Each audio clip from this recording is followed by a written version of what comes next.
Let's hear from some people in the audience. We do this on the Friday show via Discord. You can find our Discord at davidpakman.com/Discord. And we are going to start today with Brendan. Brendan from, is it New Jersey? Let's see here. Brendan from New York is a Republican. Brendan, welcome to the program. What's on your mind today? Who are you supporting in 2024? I would support Haley, and if she doesn't win, I'll go with Biden. Really? So you would rather Nikki Haley over Biden, but Biden over Trump? Yep. Oh, what's the story with that? What are your political views? I'd probably describe myself as kind of like a early thousands neocon type. Yeah, that's probably about it. So were you like a George W. Bush type guy? Yeah, that's somewhat fair. Wow. All right. And what about Trump makes you not want to vote for him? I would say the general instability personally and the volatility. I think that, you look at some of the actions that he takes on a whim and you think about the implications that they could have around the world and effects that it could have on, people. I don't know, it just seems like a dangerous situation. Seems eminently reasonable. What's your position on abortion? I'm pro-choice. Oh, really? And then what about as far as what should the top federal tax rate be? I would support the progressive tax in the sense that we have the brackets. You get taxed more as you go up. Yeah. I would take sort of an incremental approach to where we start now. So I would say that in general, I'm a tinker with it kind of guy. I don't want to tear it down and start anew. Does that make sense? No, that does. But so for example, right now, the top federal tax rate is 37%. Would you lower that or raise that? I'd need to see some kind of analysis of what raising or lowering that top tax bracket would do. Like where does the effects go, and look at the pros and cons as you proceed from there.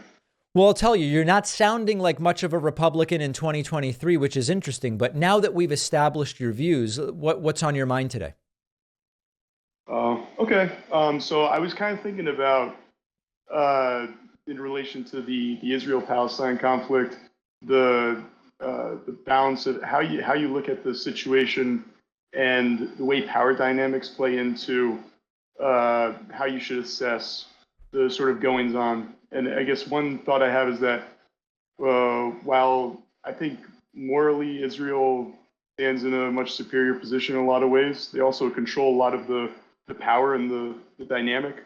Yeah. And I guess how do you balance those two things when thinking about an issue, not even just this one particularly, but maybe on the overall? Well, I think you bring up a good point, which is for a lot of these discussions about the blockade or proportionality when it comes to a violent conflict, or the relationship of the United States to Israel versus to Hamas, you have to consider that Israel is a country with a government and a military and what that means. And you have to consider that Hamas is a terrorist group, and it goes both ways. And so, for example, I like that Joe Biden has been insisting to Israeli leaders, do not go overboard. You are the victims of this October 7th terrorist attack, but allow aid to get through. Don't go overboard in the response. Now, you could say, well, he said it, but he's not enforcing it or whatever, right? But this isn't about that. This is more about, I think that a lot of what Joe Biden has been saying makes perfect sense when you consider the power dynamics at play. Now, there are people who will defend Hamas's actions as legitimate resistance by saying Israel has a military supported by Western nations and Hamas does not. And they will use that to say, therefore, Hamas has no choice but to do what they did, and they were right to do it.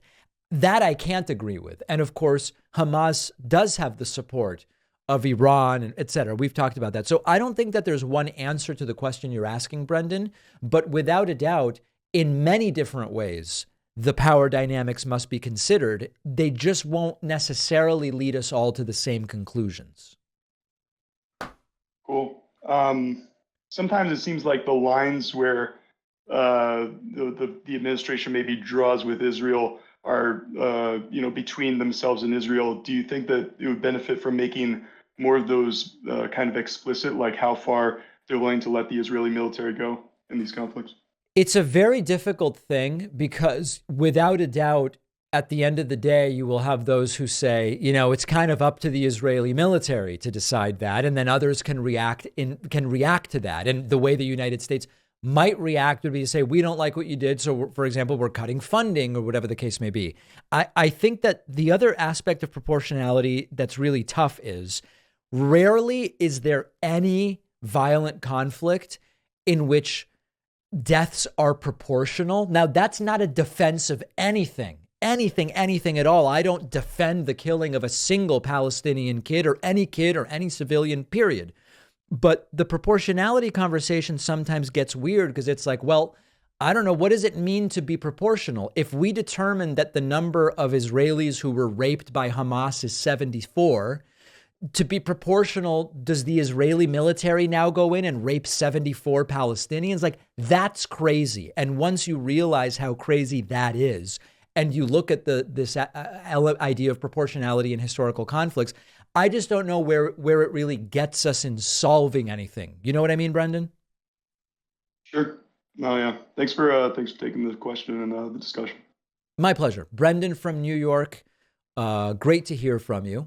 Sometimes it can be tough to maintain an emotional connection with your significant other. You might work in different places at different times. There might be a kid in the way.